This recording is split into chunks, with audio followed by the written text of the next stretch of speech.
Silakan.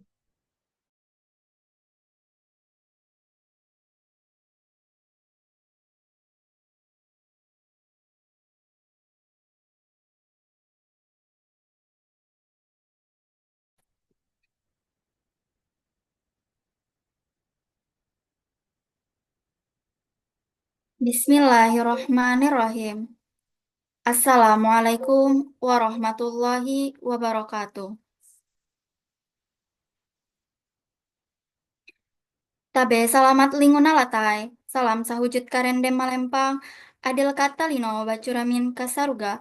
Bas sengat kajubata. Arus, arus, arus. Selamat pagi. Salam sejahtera bagi kita semua. Om Swastiastu, Namo Buddhaya, salam kebajikan. Kepada yang terhormat, Pembina Yayasan Naula Hipatia Averus, Bapak Dr. Naufal Kurniawan, MAG. Yang terhormat, Direktur APSK Ofisial, Ibu Dr. Nur Hidayah, SHMA. Yang terhormat, Tim APSK Ofisial. Yang terhormat, narasumber, Bapak Coki Aprianda Siregar, SIPMA. Dan yang terhormat, Bapak dan Ibu diseminasi buku berjudul Smart Entrepreneur dan Pemberdayaan Lingkungan yang Berkelanjutan. Pertama, saya selaku MC akan menyampaikan beberapa hal. Sebelum ke acara inti, marilah kita buka acara dengan berdoa menurut agama dan kepercayaan masing-masing. Berdoa dimulai.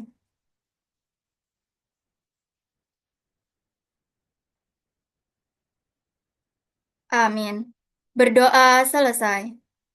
Selanjutnya, penyampaian CV dan materi yang akan dilanjutkan oleh moderator sebagai pendamping pemateri. Waktu dan tempat dipersilahkan.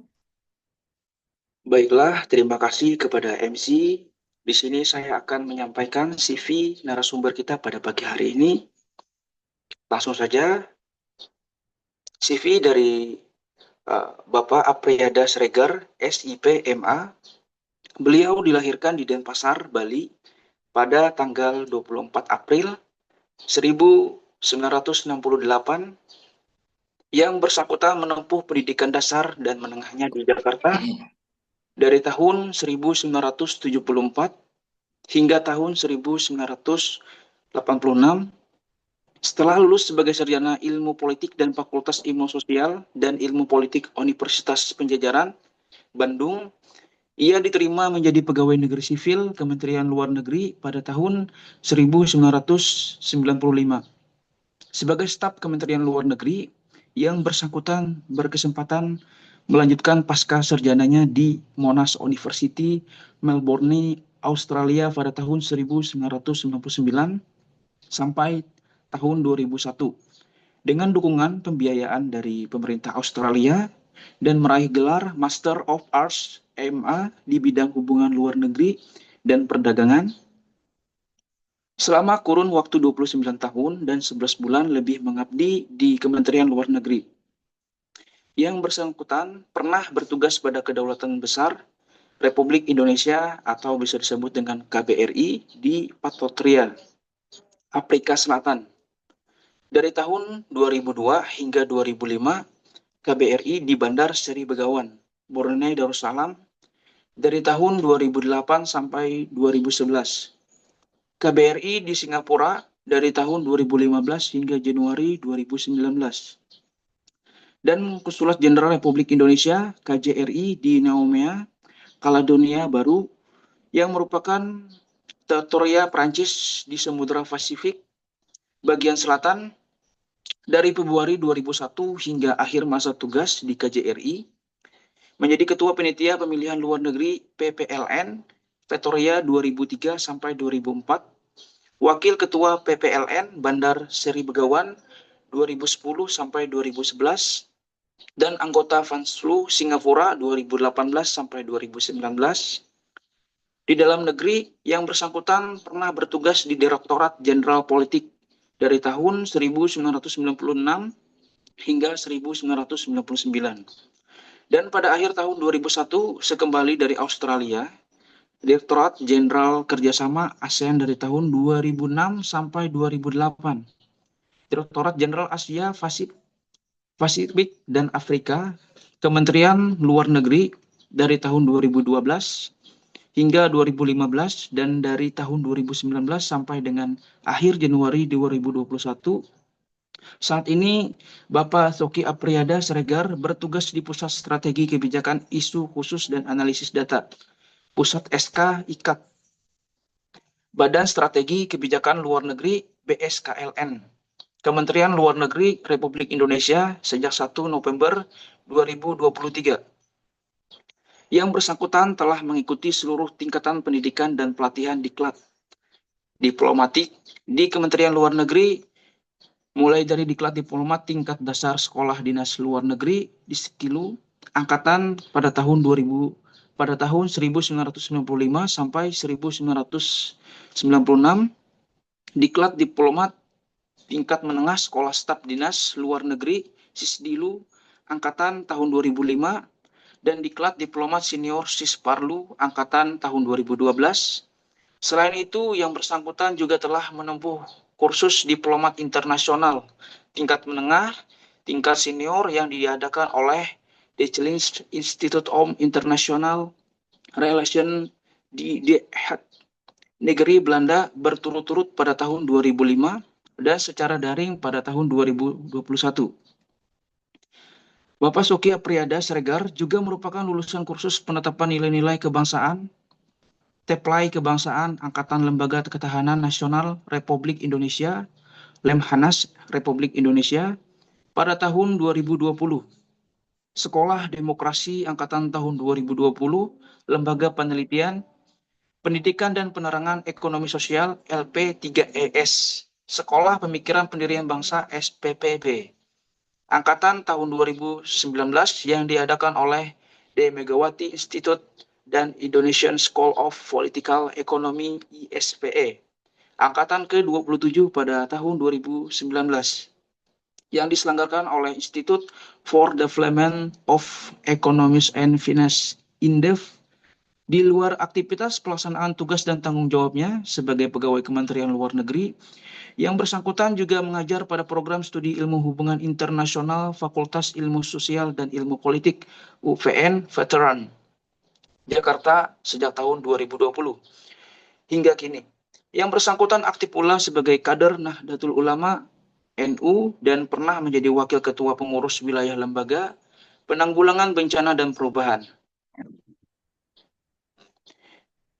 iklim LPBI NU Provinsi DKI Jakarta pada tahun 1999 sampai tahun 2001. Saat ini yang bersangkutan masih menjabat wakil ketua pengurus wilayah Ikatan Sarjana NU ISNU Provinsi DKI Jakarta sejak Maret 2021. Yang bersangkutan juga menjabat ketua bidang diplomasi, politik dan ekonomi Luar Negeri Majelis Pengurus Pusat Pemuda Ikatan Cendekiawan Muslim se-Indonesia MPP Pemuda ICMI tahun 2001 sampai 2026. Bapak Soki Apriada Siregar bersama rekannya sesama pegawai Kementerian Luar Negeri, Bapak Ahmad Dahlan, menulis buku judul Cara Jitu Diplomat yang diterbitkan oleh penerbit Gramedia pada tahun 2018. Di samping itu, ia juga menjadi co-editor buku Penerbit Bisnis Indonesia pada tahun 2017. Bapak Soki juga berkesempatan menulis artikel berjudul Suara Pemilihan Luar Negeri untuk Dapil Jakarta, Ditinjau Keadilan Elektoral yang dimuat jurnal Komisi Pemilihan Umum KPU, Electoral Governance Journal Tetap Kelola Pemilu Indonesia, volume 4, nomor 1 November 2022. Yang bersangkutan menjadi staf pengajar tidak tetap dengan pangkat lektor, kepala pada program studi hubungan internasional pada Fakultas Ilmu Sosial dan Ilmu Politik FISIP, Universitas Pembangunan Nasional UPN, Veteran Jakarta sejak tahun 2020 hingga kini, serta aktif menjadi narasumber dan moderator di sejumlah webinar, menulis dan memberikan pendapat mengenai berbagai isu politik, membangun, dan kemasyarakatan, termasuk pendidikan di berbagai media. Bapak Soki Apriada Siregar dapat berbahasa Inggris aktif dan fasih. berbahasa Prancis pasif selain bahasa ibunya bahasa Indonesia.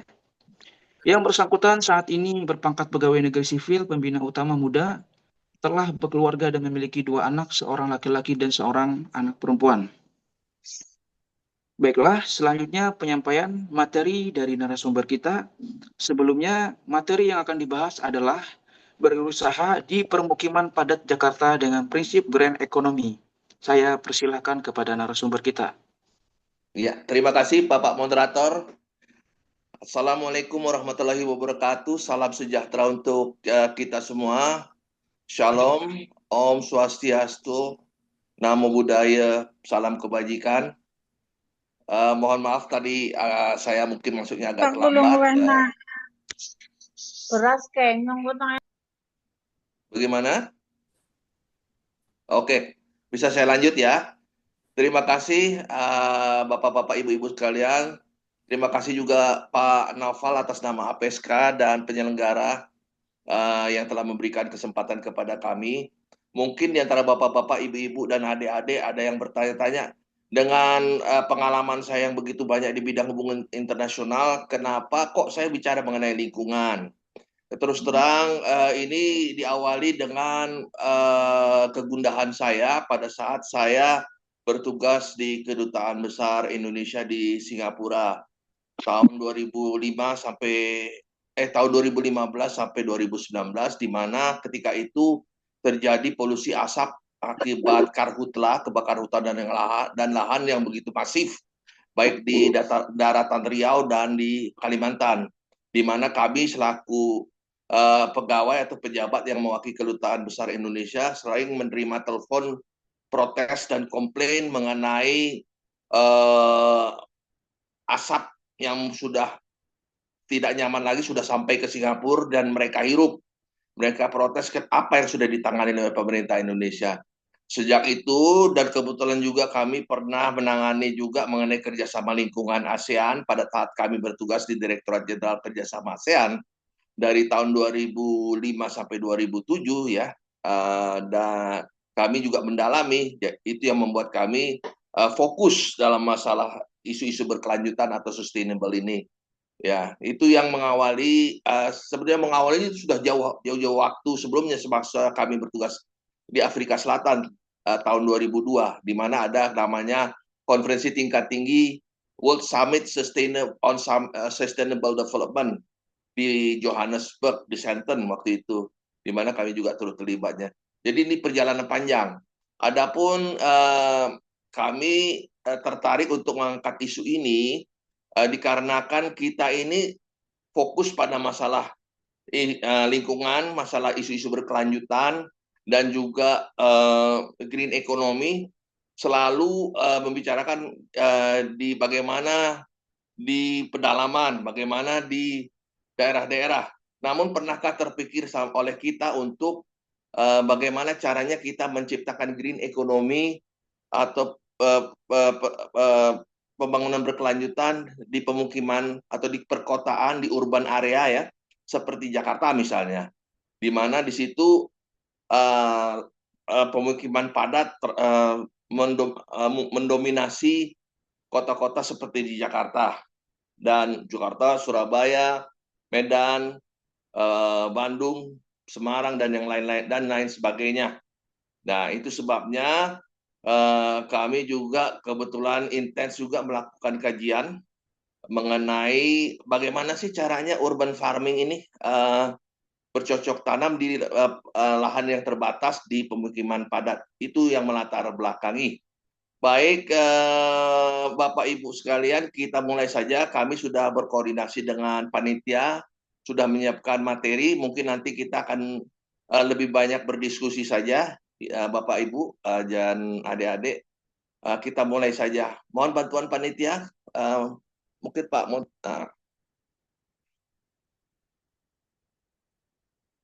Oke. Sebenarnya judul di judul artikel kami di buku yang berjudul Smart Entrepreneur dan pemberdayaan lingkungan yang berkelanjutan itu adalah cukup panjang ya, cukup panjang. Tapi kami berterima kasih panitia telah menyederhanakannya dengan berwirausaha di pemukiman padat Kota Jakarta dengan prinsip green economy. Sekalian juga kami sampaikan di sini juga Bapak Ibu, ini dalam rangka juga mendesiminasikan buku Smart Entrepreneur dan pemberdayaan lingkungan yang berkelanjutan, ya, yang diterbitkan oleh APSK. Lanjut, ada setidaknya 3 poin latar belakang kenapa kami mengangkat isu ini. Pertama adalah Jakarta merupakan kota dengan kepadatan penduduk yang tinggi, ya, adanya keterbatasan lahan dan tingginya tingkat polusi, ya. Kemudian banyak hunian, dan yang kedua banyak hunian vertikal dan rumah-rumah di kawasan padat yang tidak memiliki ruang hijau yang terbatas. Tidak memiliki ruang hijau yang memadai atau sangat terbatas, maksud kami. Kemudian mayoritas penduduk yang tinggal di pemukiman padat bekerja di sektor informal dan memiliki keterbatasan akses terhadap peluang usaha yang berkelanjutan. Jadi 3 hal itu. Lanjut. Nah, kami menawarkan kewirausahaan dengan prinsip green economy. Usaha dengan prinsip green economy adalah, ini kami mengutip kata-kata dari seorang peneliti bernama Roidah yang melalui bukunya yang diterbitkan tahun 2014, yaitu adalah kegiatan bisnis yang dimungkinkan dengan menggunakan sumber daya lokal secara bijak, minimalkan limbah buangan, ini salah ketik, limbah buangan, dan menciptakan lapangan kerja serta menghasilkan produk yang ramah lingkungan, ya. Itu maksudnya. Lanjut. Nah, bentuk kewirausahaan seperti apa? Kewirausahaan dengan bertani di lahan sempit, ya, dengan menerapkan sistem hidroponik. Apa itu hidroponik? Hidroponik itu terdiri dari kata hidro dan ponik atau ponos. Hidro artinya air, ponik atau ponos artinya daya atau memberdayakan. Jadi hidroponik adalah menanam dengan menggunakan media air, menanam dengan memberdayakan sumber daya air, ya. Lanjut. Alasan bertani di lahan sempit dengan hidroponik, ya, ada 3, sedikitnya ada 3. Pertama, tidak membutuhkan lahan luas, ya, karena memang kondisi di pemukiman padat di kota-kota metropolitan itu memang terbatas lahannya. Bisa diterapkan di balkon apartemen, di atap rumah atau gang sempit. Yang kedua, mendapat memenuhi kebutuhan pangan di perkotaan yang padat. Ketiga, produksi lebih cepat dengan hasil panen lebih tinggi dibanding metode tanah. Jadi hidroponik ini sebenarnya hanya menggunakan aliran air, ya. Jadi kalau di metode tanah kan tanah dan pupuk, ya. Lanjut. Yang harus diperhatikan sebelum memulai bisnis ini adalah dengan hidroponik adalah, pertama, pengetahuan tentang tanaman hidroponik, ya. Bapak-bapak, ibu-ibu, adik-adik akan banyak menemukannya baik di sumber terbuka di internet maupun di toko buku. Dan juga Pemda DKI dalam hal ini Dinas Pertamanan dan Dinas Lingkungan Hidup juga memberikan layanan informasi terhadap ada keinginan warga untuk bertanya-tanya mengenai apa yang harus mengenai memulai bisnis dengan hidroponik. Jadi pengetahuan tentang tanaman hidroponik. Yang kedua, mengetahui jumlah modal yang dibutuhkan. Lanjut. Nah, pengetahuan tentang tanaman hidroponik, ya. Jadi jenis tanaman yang bisa ditanam dengan hidroponik macam-macam. Ada sayuran daun, sayuran buah, buah sendiri atau toga, tanaman obat keluarga, ya. Jadi ada 4 ini yang bisa ditanam dengan sistem hidroponik. Lanjut. Ya. Kemudian yang kedua tadi mengetahui jumlah modal yang dibutuhkan. Ini saya membuat contoh saja. Lanjut. Nah, ini contoh-contoh hitung-hitungannya. Misalnya rumah kaca, yang diperlukan adalah rumah kaca, tandon air, bibit tanaman, botol air bekas, media tanam, selang air. Ini yang paling sedikit ada 6 jenis ini, 6 macam ini yang peralatan ini yang diperlukan. Harga biayanya ada di tercantum di situ, nanti tinggal dipelajari. Dan total sekitar 3 juta, 3,2. Nah, kalau misalnya biaya ini cukup memberatkan, mungkin bisa dilakukan secara urunan beberapa rumah tangga. Jadi tidak hanya sendiri gitu ya. Jadi gitu. Oke, lanjut. Nah, ini kemudian perkiraan pendapatan yang akan diperoleh ya.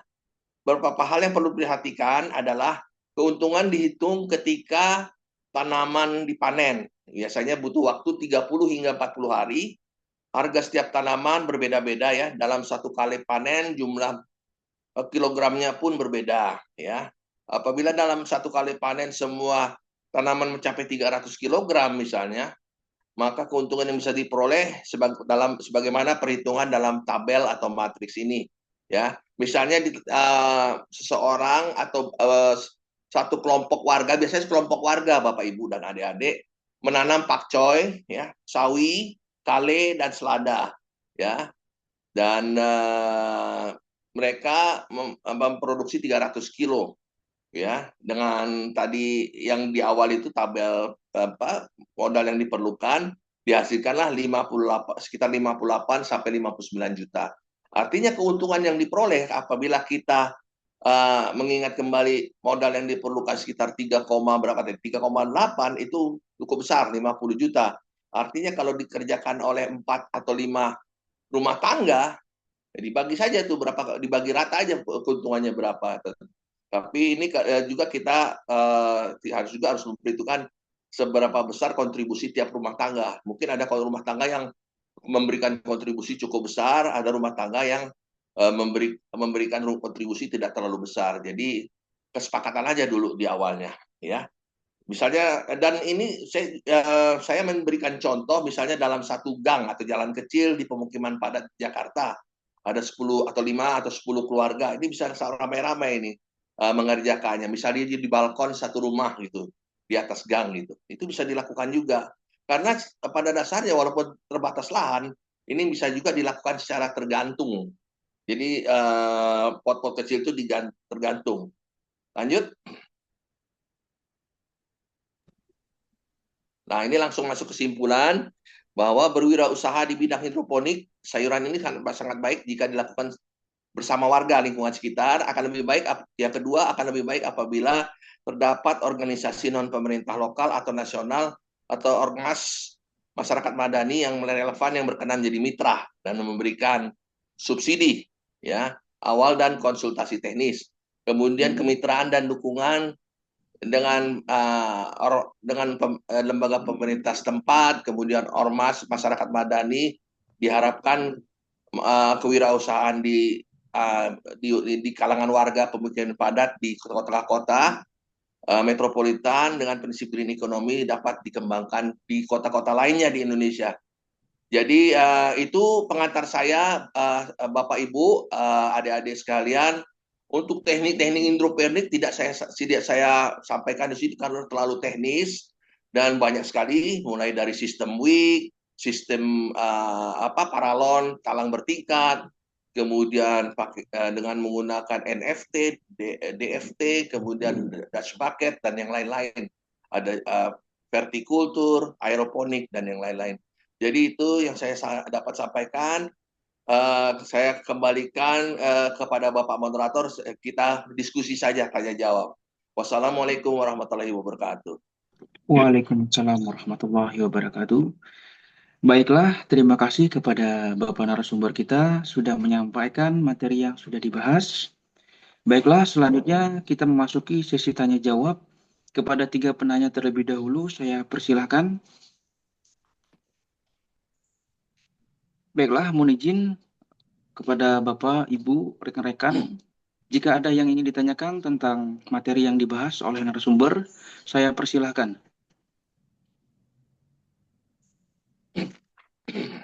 Halo, Halo, Ya, silakan Bapak.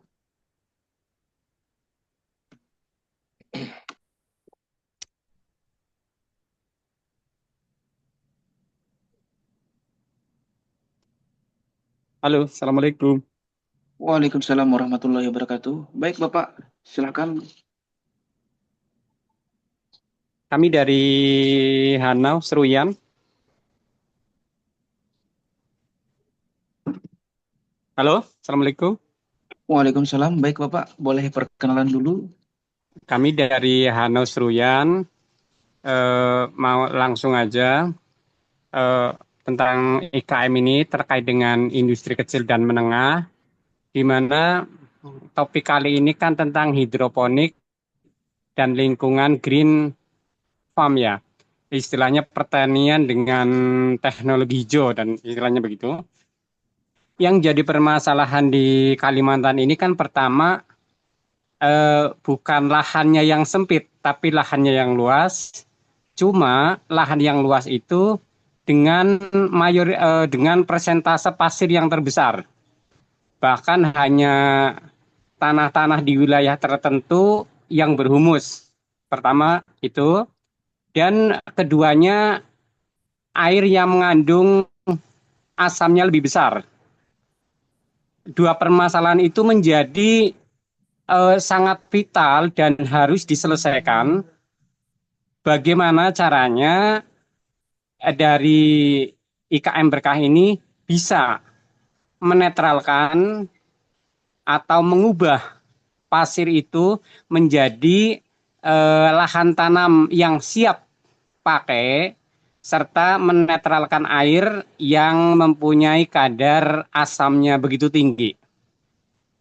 Kalau kami lihat ada beberapa petani-petani yang kebetulan sudah mengolah tanah dengan bagus, khususnya petani-petani pendatang yang mengolah tanah itu, tanah pasir menjadi tanah yang subur dengan berbagai metode mereka pengolahan, dengan cara-cara mereka yang sudah bisa dihasilkan buahnya. Itu aja. Jadi ada dua permasalahan, di antaranya dua permasalahan, yaitu dari segi pertanian, khususnya dari lahan tanahnya, di sini mayoritas pasir.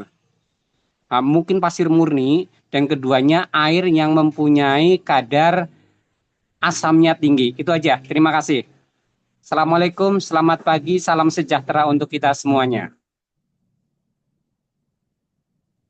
Waalaikumsalam warahmatullahi wabarakatuh. Baiklah, terima kasih kepada Bapak Muhammad Nuridin sudah bertanya. Langsung saja saya serahkan kepada Bapak narasumber kita untuk menjawab pertanyaan dari Bapak. Saya persilahkan. Jadi mengenai masalah air ya Pak Nuridin ya, masalah air Yes, ini. Jadi ini di Seruyan ya. Seruyan itu Kalimantan Tengah ya. Kalimantan mana Pak? Oke. Seruyan Tengah, bagian untuk Hanau-nya. Iya, provinsi mana Pak? Iya, Provinsi Kalimantan Tengah, Bapak. Oh gitu. Seruyan. Itu memang airnya itu air sungai di situ airnya tidak begitu ini ya Pak ya. Air keasamannya berbeda dengan sungai-sungai lain yang biasanya gitu ya Pak ya. Yang jelas di sini kan yang namanya kita bertani kan tidak mengandalkan sungai aja, Pak. Karena kita mengandalkannya yang jauh dari sungai. Ya, Dan ya. mayoritas itu pasir. Oke.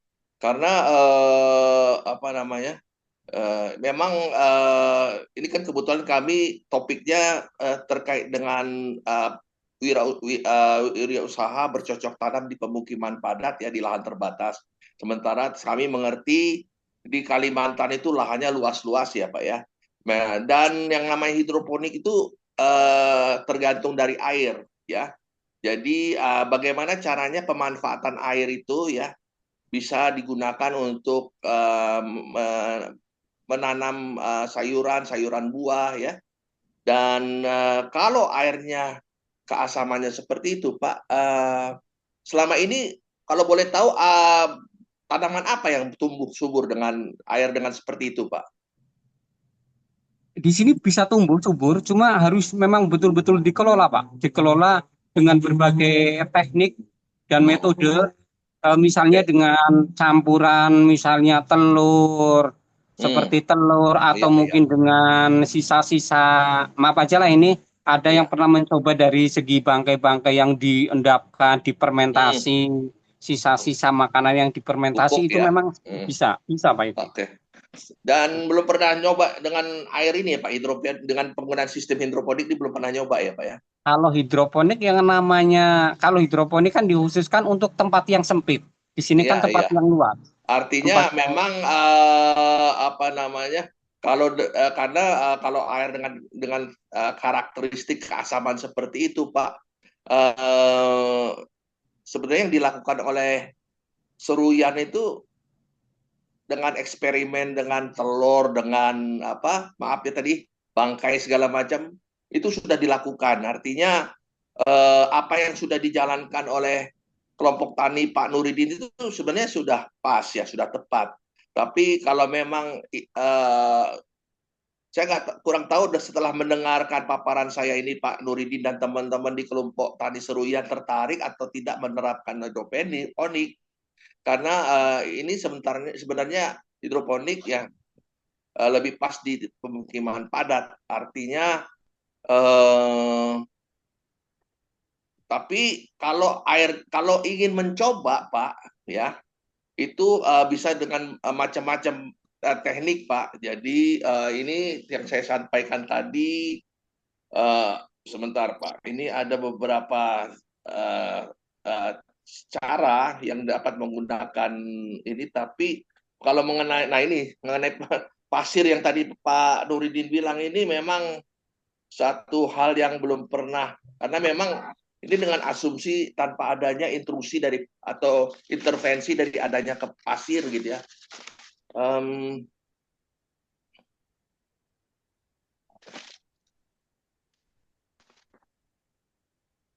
Tapi tidak ada salahnya Pak kalau kelompok tadinya Pak Nurudin ingin mencoba Pak ya.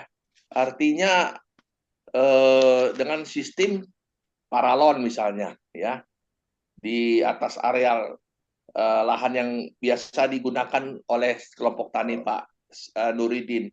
Walaupun saya mengerti ini untuk lahan yang terbatas lah sempit, kalau ingin menanam seperti dengan sistem hidroponik bisa juga digunakan, nggak ada salahnya itu sebagai opsional tambahan Pak gitu ya, pilihan tambahan. Jadi setelah tidak bisa menjawab langsung ya Pak karena saya bukan ahli pertanian dan tentunya Pak Nuridin sudah melakukan eksperimen dengan menggunakan berbagai cara itu karena saya ngerti tantangan di Kalimantan itu tanahnya Pak. Saya udah berkali-kali ke Kalimantan, saya sendiri melihat tanahnya ini, waduh. Jadi ya airnya itu memang ada sistem filtrasi nggak Pak untuk air itu kalau ada sistem untuk di lingkungan ini Pak, khususnya di Hanau, ada beberapa orang mereka memakai dengan bantuan di samping pupuk kandang, jangkos, jangan kosong dari itu sawit, kemudian solid itu yang dari limbah-limbah perusahaan yang dicampur dengan tanah. Di samping itu ada kawan-kawan kita telah membuat ramuan ya di antara mungkin dari buah-buah yang busuk kemudian ditambah sisa-sisa makanan difermentasi sehingga menyebabkan pasir itu menjadi melebihi tanah yang humus gitu Pak. Ya. Itu sudah ada di sini. Dan hasilnya cukup baik Pak. Cukup baik. Ya, saya rasa itu sudah menjawab Pak. Jadi itu memang maksudnya cuma untuk mewujudkan itu perlu permodalan dan kami nanti siap untuk untuk bahan-bahan yang disediakan untuk istilahnya membikin memang betul-betul membikin obat semprot dan untuk pupuk-pupuk secara alami dengan berbagai macam bahan makanan gitu Pak. Oke, dari dinas tempat ada memberikan bantuan atau bagaimana Pak? Belum sempat dan kita belum sempat mengajukan. Aduh, nggak ada koperasi atau apa gitu yang membantu Belum lembaga-lembaga. ada, Pak. Oh, Kita oke. baru melihat istilahnya kan ide-ide kreatif individu. Oh, begitu. Ya, Iya, memang seperti saya sampaikan tadi, ini urunan warga, Pak ya. Jadi memang nggak ada opsi lain selain kita urunan biaya ya, semampu kita gitu. Jadi kalau sesuai kesanggupan kita. Jadi kalau memang sanggupnya berapa, itulah yang kita bisa kerjakan gitu, Pak. iya. Artinya mengharapkan dari lembaga masyarakat madani boleh-boleh saja. Karena tapi tidak semua daerah ya Pak yang ada dinas pertaniannya yang siap gitu dengan atau dinas UMKM-nya siap dengan permodalan gitu Pak. Dari UMKM di tempatnya Pak Nuridin di, uh, Kelihatannya kelihatannya belum, cuma bulan-bulan kemarin sempat dari Dinas Kehutanan Pertanian itu sempat membagikan bibit-bibit. Pernah itu. nah itu bagus Pak. Jadi Pernah. biasanya dari dinas itu ada, tidak dalam bentuk apa uang ya, dalam bentuk tunai, tapi dalam bentuk bibit benih gitu ya. Itu bisa dimanfaatkan gitu Pak. Dan mereka juga memberikan penyuluhan juga Pak terhadap masalah-masalah petani juga gitu Pak. Saya rasa itu solusinya begitu Pak. Ya Pak ya. Oke Ya, Pak, siap, siap. itu terima kasih Pak. Kembali kepada moderator, Pak Nafis. Baiklah, terima kasih kepada Bapak narasumber kita sudah menjawab pertanyaan dari Bapak Muhammad Nuridin ya. Mungkin eh, barangkali kepada Bapak, Ibu, atau rekan-rekan sekalian yang ingin bertanya bisa langsung ditanyakan.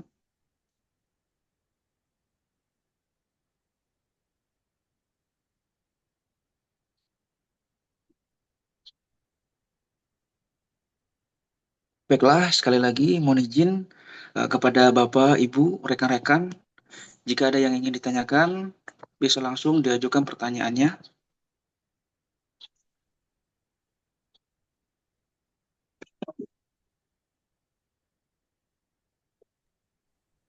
Halo, Assalamualaikum warahmatullahi wabarakatuh. Waalaikumsalam warahmatullahi wabarakatuh. Ya, silakan Ya, Bapak untuk perkenalan izin, diri dari mana? izin Pak Moderator, saya Ribut Setiawan dari Jakarta, Jakarta Selatan, Kebayoran Lama. Baik Bapak, silakan. Siap, izin. Ini kan saya masih awam masalah nanam hidroponik itu, Pak Moderator.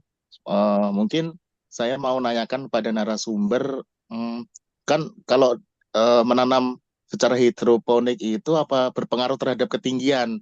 Kan di lantai 4 itu yang saya tinggali itu kosong gitu ya. Mungkin kok saya terinspirasi bisa untuk tanam hidroponik gitu. Mungkin tanaman apa yang bisa cocok ya? Kalau daerah Jakarta Kebayoran Lama ya mungkin itu aja kan saya masih awam gitu. Iya. Mungkin itu saja. Wallahul muwafiq ila wa mutarik ihdinas siratal mustaqim. Wassalamualaikum warahmatullahi wabarakatuh. Waalaikumsalam warahmatullahi wabarakatuh. Waalaikumsalam warahmatullahi Baik, wabarakatuh. terima kasih kepada Bapak Wawan sudah bertanya.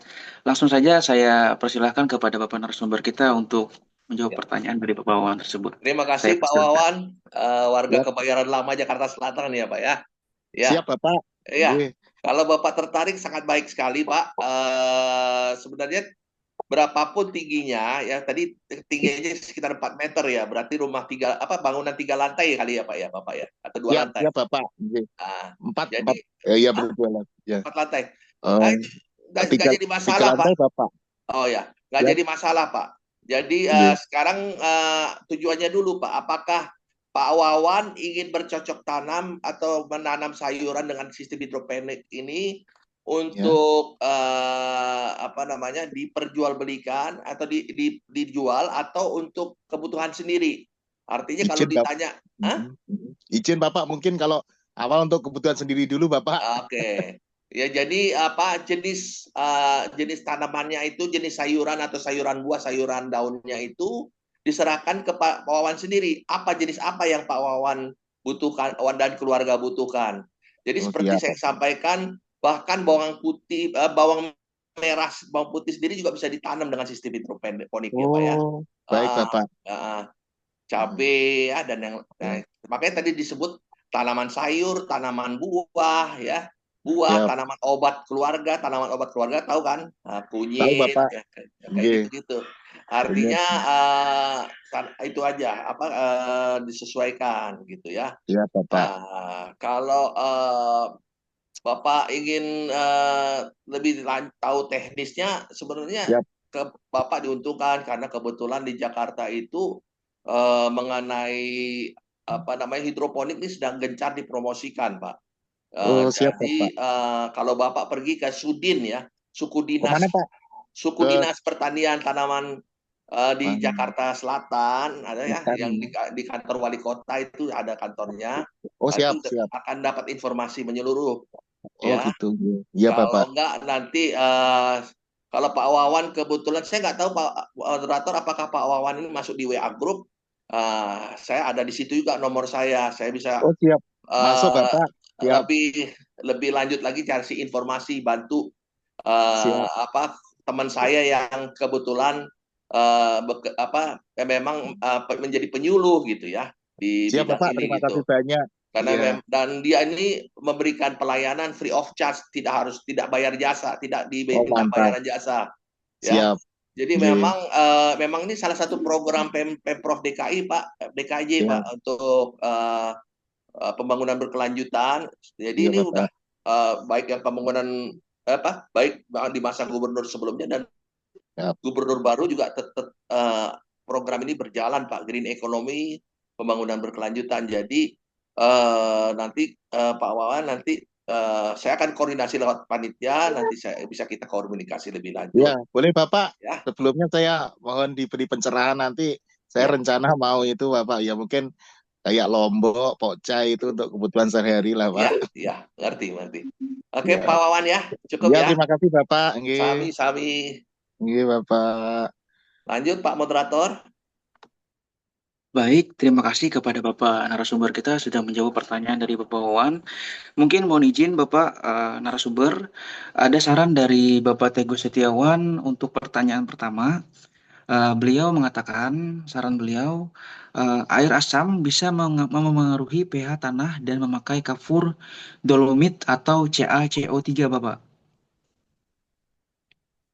Dan ciri-ciri tanah pasir memiliki tekstur butiran halus hingga kasar, cepat kering, seringkali rendah nutrisi, bersifat asam, air dan pupuk cenderung meresap keluar dari tanah. Nah, mungkin itu izin saran dari Bapak Teguh Setiawan. Saya rasa terima kasih ya Pak Teguh ya, masukan yang cukup baik ya. Artinya ini juga bisa menjadi perhatian bagi Pak Nuridin. Mungkin Pak Nuridin sendiri cukup memahami mengenai tanah pasir dan air asam yang mempengaruhi pH tanah itu. Dan mungkin bisa dicatat masukan dari Pak Teguh. Kemudian Pak moderator, ini saya mencatat ada pertanyaan lagi di kolom chat, mungkin. Iya, izin Bapak, ini ada pertanyaan saya bacakan dari Ibu Yesi kayaknya nih, saya izin bacakan. Saya Yesi dari Kuala Pembuang, Kalteng, izin bertanya. Ini kan sebenarnya bicara bagaimana setiap rumah tangga memiliki ketahanan pangan domestik. Izin. Ketahanan domestik di rumah masing-masing. Kami di kampung ini kan Pak memiliki pangan lokal asli berbeda dengan tanaman komoditas hidroponik yang merupakan komoditas pasar. Pertanyaan saya, mengapa pemerintah menganggap komoditas pasar itu lebih baik daripada pangan lokal? Sehingga hal ini menyebabkan pembukaan lahan hutan secara besar dan justru menggeser pangan lokal yang kaya dan beraneka ragam dengan komoditas pasar yang menuntun penuh pestisida. Logikal falasi seperti ini membuat generasi muda kami justru menganggap pangan lokal sebagai makanan itu klasik dan karena juga tidak lagi berminat untuk mempertahankan bahkan mempelajari biodiversitas pangan lokal. Bagaimana tanggapan Bapak? Mohon izin Bapak moderator. Oke, Mohon izin Bu Bapak narasumber. Yesi, Bu Yesi, saya kurang tahu pernyataan pejabat pemerintah di daerah Bu Yesi yang mana yang menganggap komoditas pasar itu lebih baik daripada pangan lokal. Jadi sebenarnya yang saya tahu pemerintah pusat ya, karena kebetulan saya juga bagian dari ASN pemerintah pusat walaupun tidak di bidang pertanian, itu tidak menganggap komoditas pasar itu lebih baik dari pangan lokal. Koreksi saya Bapak Ibu kalau saya keliru. Tapi saya belum pernah mendengar pernyataan seperti itu, ya. Dan juga Bu Yesi sayangnya tidak merinci pasar jenis pangan atau macam pangan lokal seperti apa yang dimaksud. Jadi saya juga tidak bisa secara gamblang ya memberikan tanggapan. Kalau memang itu pangan lokal itu memang biasa dikonsumsi oleh Bu Yesi dan warga setempat, ya saya rasa itu bagus sekali ya. Yang saya tahu, saya kurang tahu kalau di Kalimantan Tengah di daerah pembuang Kuala Pembuang apa. Misalnya di Jawa itu kan ada tiwul, ada pangan lokal itu ya. Ada pangan lokal semacam tiwul ya dari jagung itu. Nah, karena Bu Yesi tidak merinci lebih lanjut, tapi justru pangan lokal ini merupakan bagian dari identitas budaya, bagian identitas masyarakat setempat. Artinya, justru pemerintah pusat mempromosikan pangan lokal yang menjadi bagian dari identitas budaya dan identitas masyarakat setempat. Jadi kalau dibilang komoditas pasar lebih baik, nggak tepat juga gitu ya. Jadi saya rasa justru pangan lokal ini akan sangat menarik kalau misalnya dipromosikan gitu Bu Yesi ya.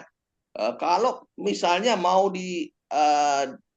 karena Bu Yesi nggak menyebut macam tanaman untuk pangan lokal ini apa, apakah merupakan merupakan tanaman yang cocok dengan untuk ditanam dengan sistem hidroponik, biasanya sih bisa saja Bu, tanpa mengetahui lebih jauh karena Bu Yesi tidak menyebutkan secara detail jenis pangan lokalnya.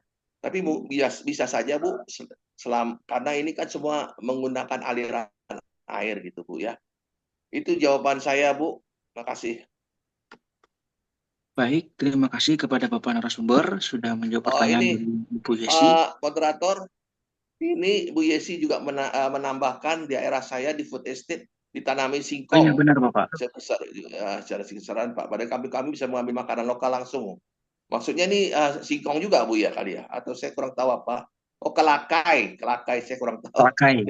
Siap. Kelakai. Ya kalau misalnya kelakai lebih murah dan nutrisinya juga bagus sama bagusnya, kenapa tidak? Bahkan tidak perlu pestisida gitu ya. Saya rasa itu sudah tadi jawaban tadi yang saya sampaikan itu justru bagus untuk dipromosikan Bu. Dengan mempromosikan itu tentunya dengan dukungan Pemda ya. Bahkan sampai ke pusat ke Jakarta akan sangat bagus sekali Bu, pangan lokal Nusantara gitu ya Bu ya. Jadi saya malah sependapat pangan lokal ini harus diberdayakan Bu. Ya apa dibandingkan dibinasakan gitu ya dan untuk community pasar. Itu saja. Terima kasih Pak Moderator. Baiklah, terima kasih kepada Bapak narasumber sudah menjawab pertanyaan dari Ibu Yesi. Mungkin barangkali ada pertanyaan lagi dari Bapak, Ibu, atau rekan-rekan sekalian yang ingin ditanyakan.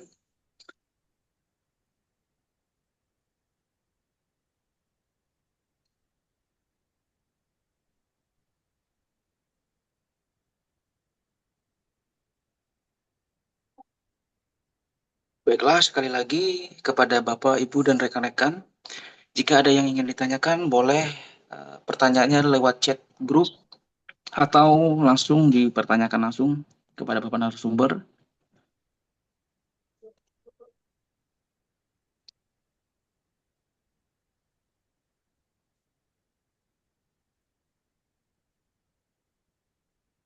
Izin Pak, izin bertanya. Baik, silakan Bapak. Langsung saja perkenalan diri dan ajukan pertanyaannya. Perkenalkan saya dari Universitas satunya yang Bapak betar. Karena kenapa kita lihat dari sekarang untuk hidroponik ini berfungsi untuk di lahan-lahan sempit. Tentunya Suaranya hilang-hilang itu Pak Moderator, Mas Asokiwa. Mohon izin mungkin tentunya ya, Pak, suaranya agak kurang jelas.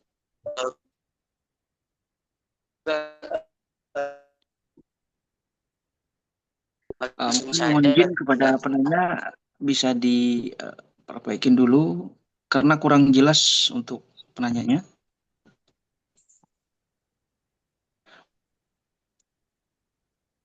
Oke, baiklah, mungkin yang ingin bertanya tadi mungkin bisa lewat chat obrolan ya, soalnya dari secara langsung kurang jelas mungkin karena gangguan sinyal.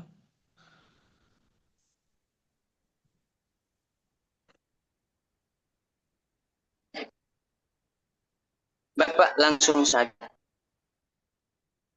Halo. Ya. Baik.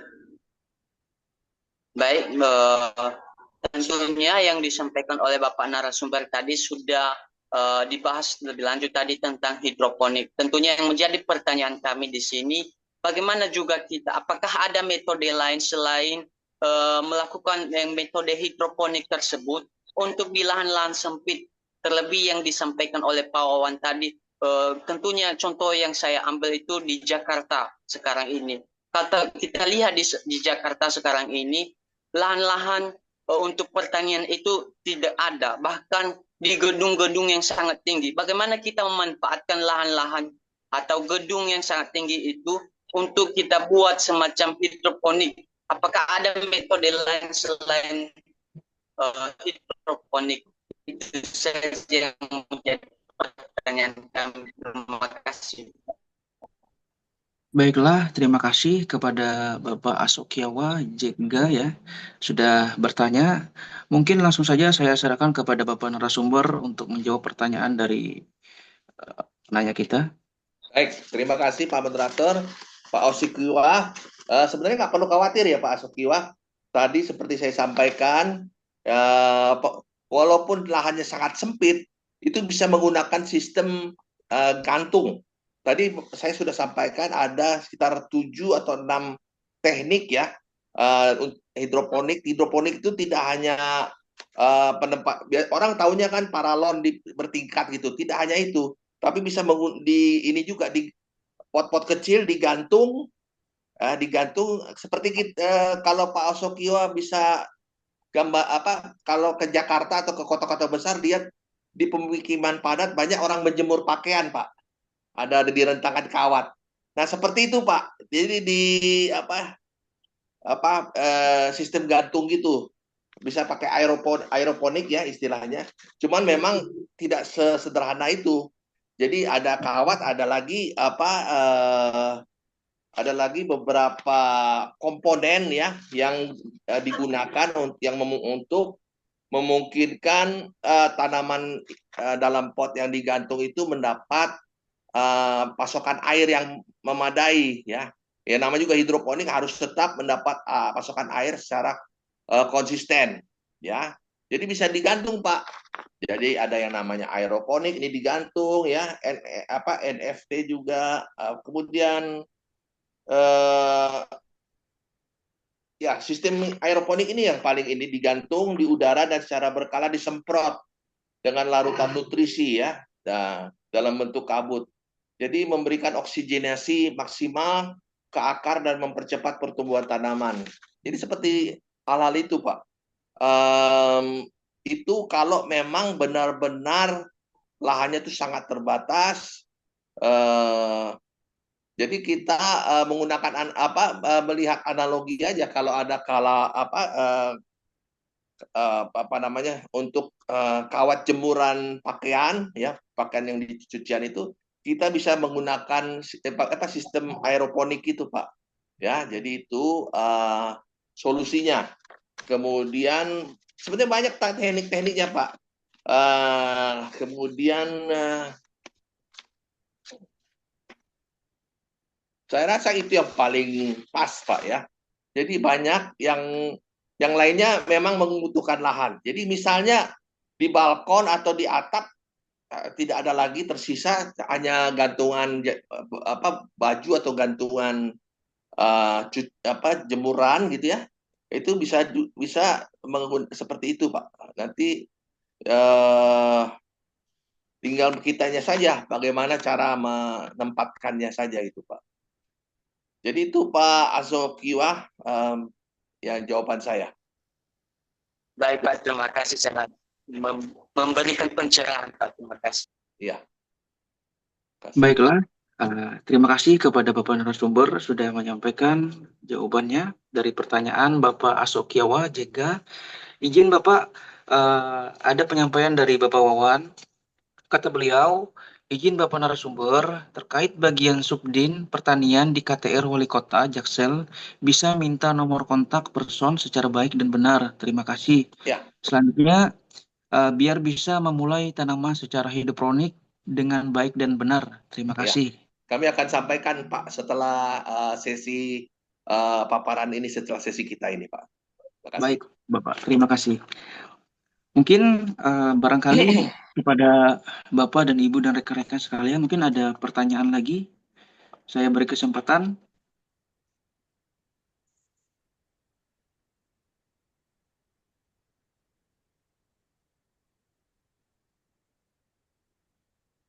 Baiklah Bapak, izin ini ada bertanya dari Bapak Ramlan.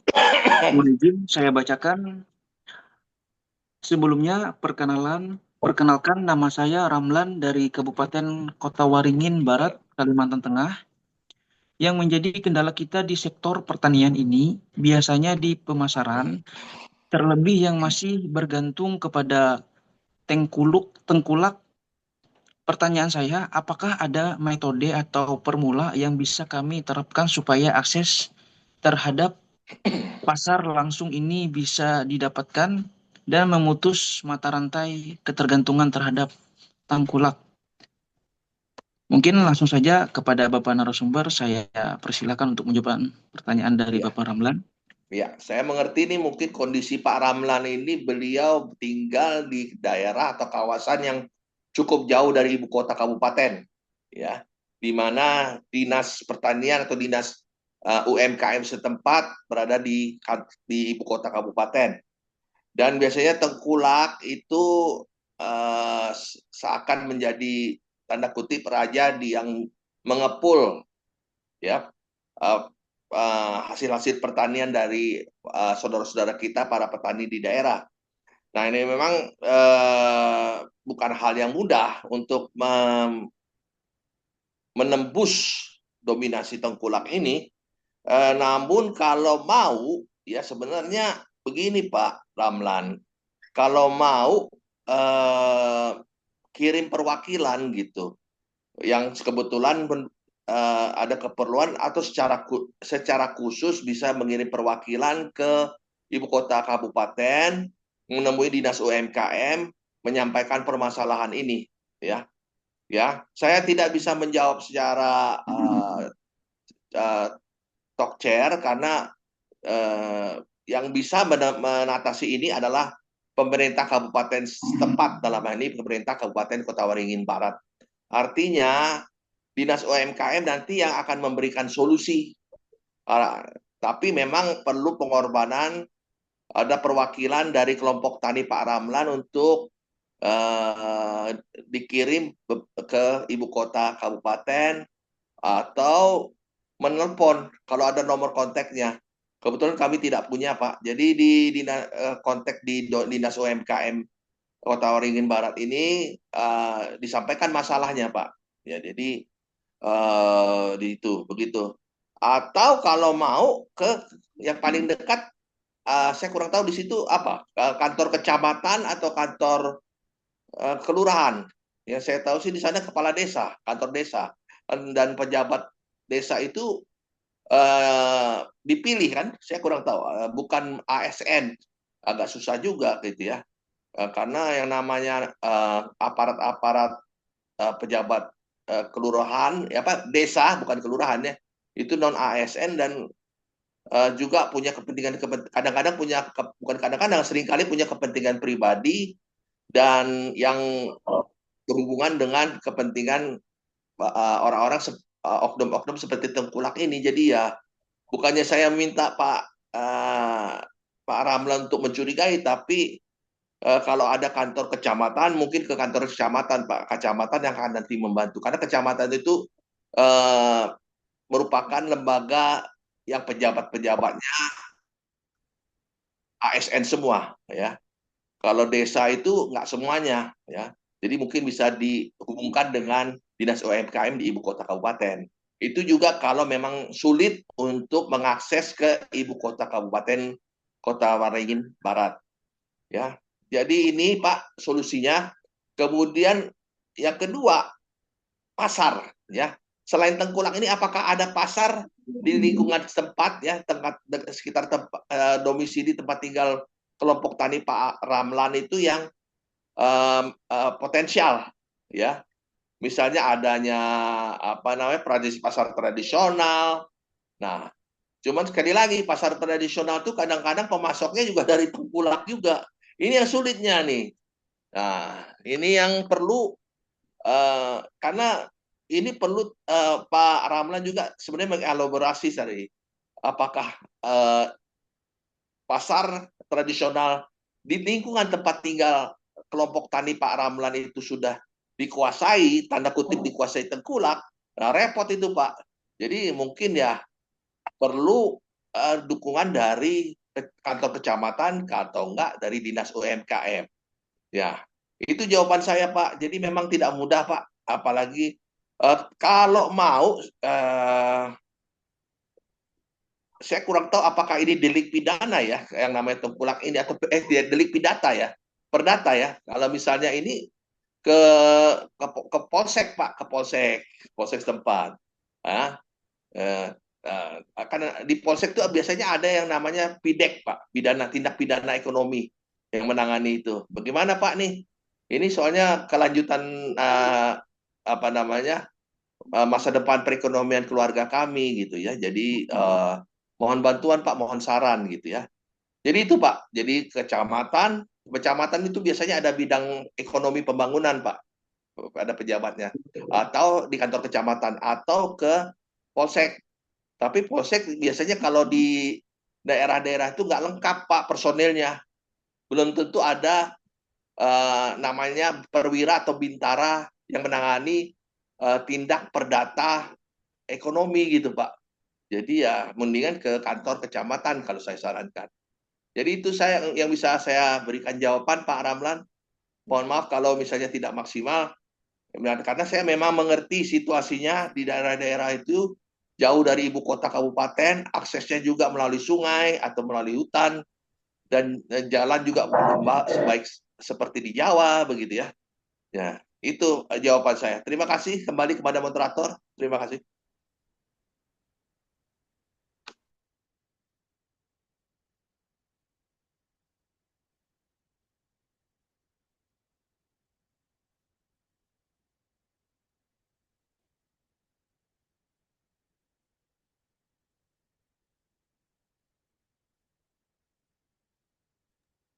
Baik, mungkin sudah dijawab oleh Bapak narasumber ya dari pertanyaan Bapak Ramlan. Terima kasih sebelumnya kepada Bapak narasumber sudah menjawab pertanyaannya. Mungkin saya berikan kesempatan 1 sampai 2 pertanyaan lagi ya dari Bapak, Ibu, dan saudara dan rekan-rekan yang lain untuk menanyakan kepada Bapak narasumber yang ingin ditanyakan. Saya persilahkan.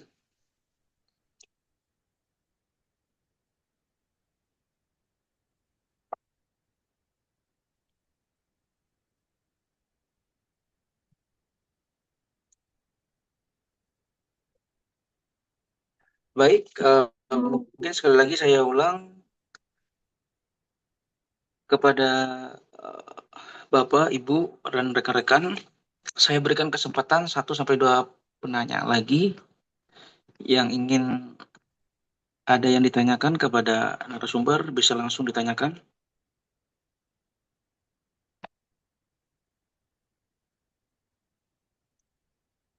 Izin untuk pertanyaannya bisa lewat chat Zoom atau uh, menyampaikan secara langsung.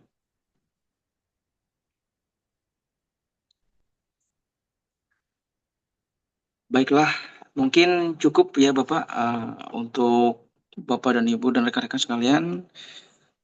Mungkin tidak ada lagi pertanyaan. Sebelumnya terima kasih kepada Bapak narasumber sudah menjawab pertanyaan dari Bapak dan Ibu dan rekan-rekan sekalian. Terima kasih juga Pak Moderator, Selanjutnya, Bapak Ibu.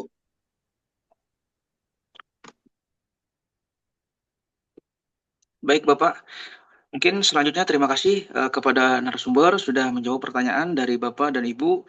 Selanjutnya saya berikan waktu kepada narasumber kita untuk closing statement. Saya persilahkan Bapak, mohon izin. Ya, Bapak Ibu, adik-adik sekalian, terima kasih atas diskusinya, tanya jawab tadi. Mohon maaf kalau memang kalau kurang memuaskan, kami berusaha memberikan jawaban yang maksimal dan karena kami memahami kondisi daerah di mana Bapak Ibu tinggal berdomisili itu berbeda-beda. Kali ini kami membawakan topik terkait dengan urban farming di perkotaan di lahan yang terbatas dengan menerapkan prinsip green economy. Jadi tentunya memang lebih pas di wilayah-wilayah perkotaan ya. Demikian tidak tertutup kemungkinan sistem hidroponik yang kami tawarkan ini bisa diterapkan juga di daerah-daerah non perkotaan atau di pedesaan atau di pedalaman. Memang kendalanya memang adalah keasaman ya, keasaman tanah, air dan juga karakteristik air yang terdapat di daerah Bapak Ibu sekalian. Nah, dan saya juga menghargai Bapak Ibu ya dari kelompok tani yang dengan berbagai cara sudah berinovasi berusaha mengatasi masalah Bapak Ibu masing-masing. Ya, yang penting kita tetap semangat ya seperti Pak Nurudin tadi cerita banyak. Saya sangat mengapresiasi kelompok tani beliau bahwa beliau terus melakukan upaya untuk mengatasi masalah yang ditemukan beliau dan teman-teman kelompok taninya. Jadi kita intinya adalah dengan sistem urban farming atau bercocok tanam berwirausaha di perkotaan dengan lahan terbatas ini, lahan terbatas jangan dijadikan kendala bagi kita untuk bercocok tanam, menanam tanaman yang produktif untuk berwirausaha dan untuk memenuhi kebutuhan sendiri. Dan saya harap Bapak Ibu yang berminat, yang ingin mencoba seperti tadi Pak Wawan, mulailah mencoba. Konsultasi dengan Dinas UMKM dan Dinas Pertanian tempat. Saya sangat menghargai tadi Pak Wawan menanyakan siapa nomor kontak. Nanti kami akan berikan. Dan Pak Moderator, ada sejumlah sistem teknik hidroponik nanti mungkin kami akan share melalui WA Group ya. Ya dan ini tidak ada di dalam materi kami karena kalau kami sampaikan memakan waktu banyak gitu ya.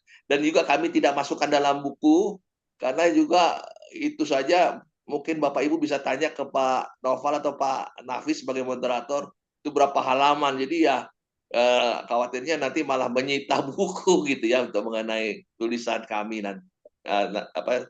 sebelumnya. Saya rasa itu tetap semangat kita ikut melestarikan, ikut melaksanakan pembangunan yang berkelanjutan dengan juga berwirausaha ya, dengan menerapkan green economy.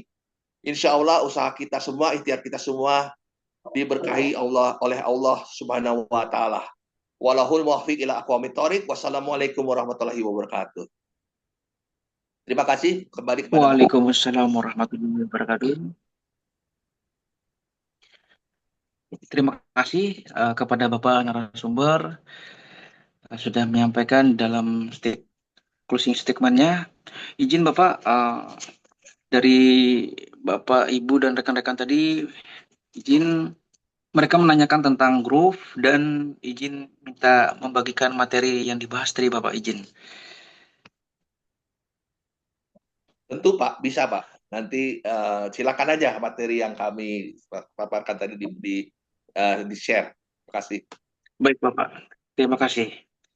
Baiklah, terima kasih kepada Bapak narasumber. Selanjutnya, penyampaian agenda APSK official dari APSK official saya persilahkan kepada Bapak Naufal Kurniawan. Ya, baik. Terima kasih, moderator. Eh, Sebelumnya, salam hormat saya kepada eh, Pak narasumber, Pak Coki, dan juga Bu Direktur APSK, Bu Dr. Nur Hidayat. Saya langsung saja, tadi saya merespon dikit. Kurang lebihnya seperti ini bantuan UMKM Mikro ini yang ada di Palangkaraya di Kalteng. Jadi mungkin akan di-drag ke bawah ke beberapa daerah, dan kebetulan 1 hari 2 hari kemarin saya mendapatkan informasi ini. Ini program Pak Wali Kota, ya. Terus itu sedikit respon. Yang kedua mengenai tentang agenda APSK dalam 2-3 bulan ke depan. Kemarin kita sudah melakukan diseminasi buku yang berjudul Genealogi Studi Kalimantan. Ini kita melacak betul apa akar dari Kalimantan Studies kayak gitu. Dan sekarang kita beranjak ke diseminasi buku yang kedua, di mana kita bertemu dengan Pak Coki. Sebenarnya saya paham betul karena beberapa kali ke luar negeri itu, diantaranya di Singapura yang sering menerapkan hidroponik, dan di atas gedung itu banyak pohon-pohon lah. Kita temui di Changi Airport ataupun di Ya, betul Pak. Marlina Bay dan lain kayak gitu kan Pak. Eh, Terutama di perkotaan-perkotaan memang hidroponik ini lagi gencar-gencarnya. Semisal kayak di Jogja kemarin saya juga banyak melihat itu kayak gitu. Tadi juga dibahas tentang di Kalimantan. Saya senang sekali bagaimana antara Jakarta dan Kalimantan itu bisa connect nanti dengan IKN dan lain-lain, karena kedepannya ini adalah masa depan kita bersama kayak gitu. Saya senang sekali kegiatan seperti ini kayak gitu Bapak Ibu. Ternyata untuk diskusi buku ini akan dilanjutkan lagi ke yang ketiga adalah diskusi buku dengan genealogi studi Kalimantan. Kita langsung bersentuhan dengan dinas-dinas terkait. Ini dinas perpustakaan dan arsip di Provinsi Kalimantan Tengah. Ini Bapak Ibu bisa ikutin, ini kegiatannya hybrid. Terus Bapak Ibu, kita juga akan konekkan ke pusat, jadi ada dialog diskusi publik juga dan open house Indonesia Darurat Bencana, menakar ulang dehumanisasi alam Indonesia. Kita langsung mengundang Kementerian Lingkungan Hidup Republik Indonesia. Jadi kan kalau di daerah itu tidak konek ke pusat, nanti ada keterputusan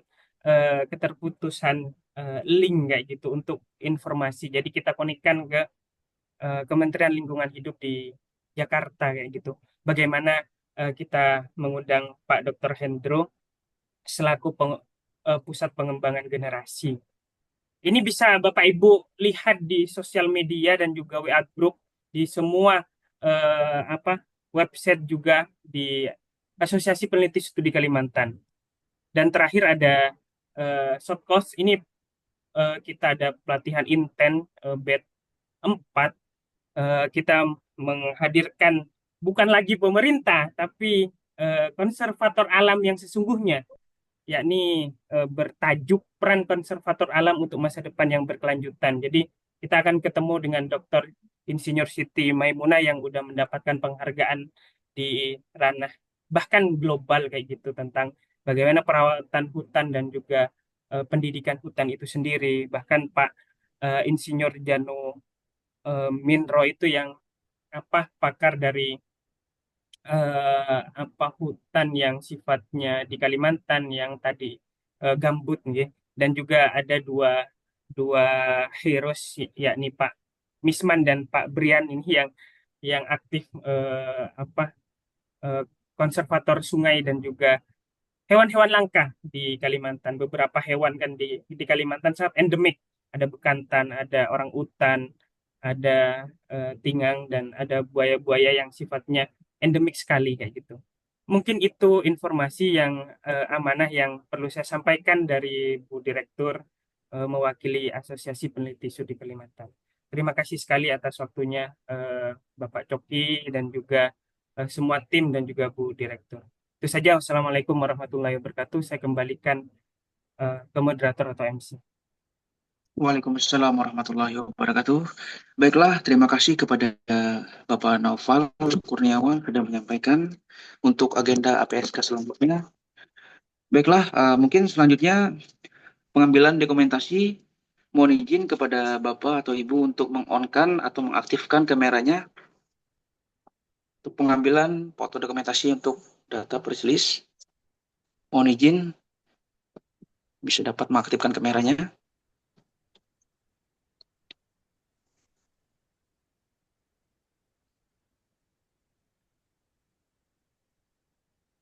Baik, langsung saja saya hitung. 1, 2, 3. Oke, sekali lagi. Baik, mohon izin kepada peserta bisa meng-on-kan atau mengaktifkan kameranya.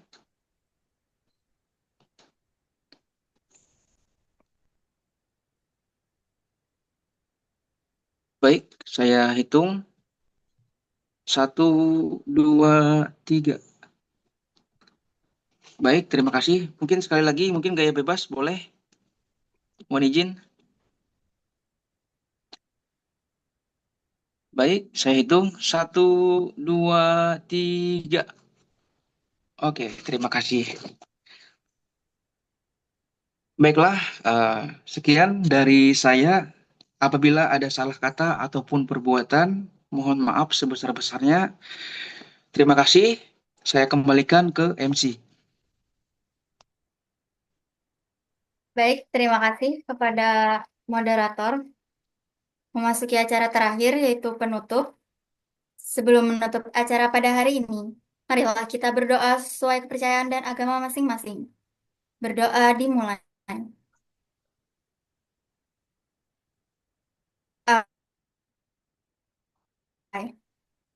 Para hadirin yang kami hormati, terima kasih atas partisipasinya pada kegiatan hari ini, kepada panitia, narasumber, dan peserta. Saya selaku MC memohon maaf apabila ada perkataan serta perbuatan yang kurang berkenan untuk kita semua. Sampai jumpa, semoga berkah dan bermanfaat. Sukses untuk kita semua. Amin. Wassalamualaikum warahmatullahi wabarakatuh. Waalaikumsalam warahmatullahi wabarakatuh. Waalaikumsalam warahmatullahi wabarakatuh. Selamat pagi, salam sejahtera bagi kita semua. Om Swastiastu, Namo Buddhaya, salam kebajikan. Pamit dulu Bapak-Bapak, Ibu-Ibu. Terima kasih. Assalamualaikum. Baik, Bapak. Waalaikumsalam Waalaikumsalam. warahmatullahi wabarakatuh.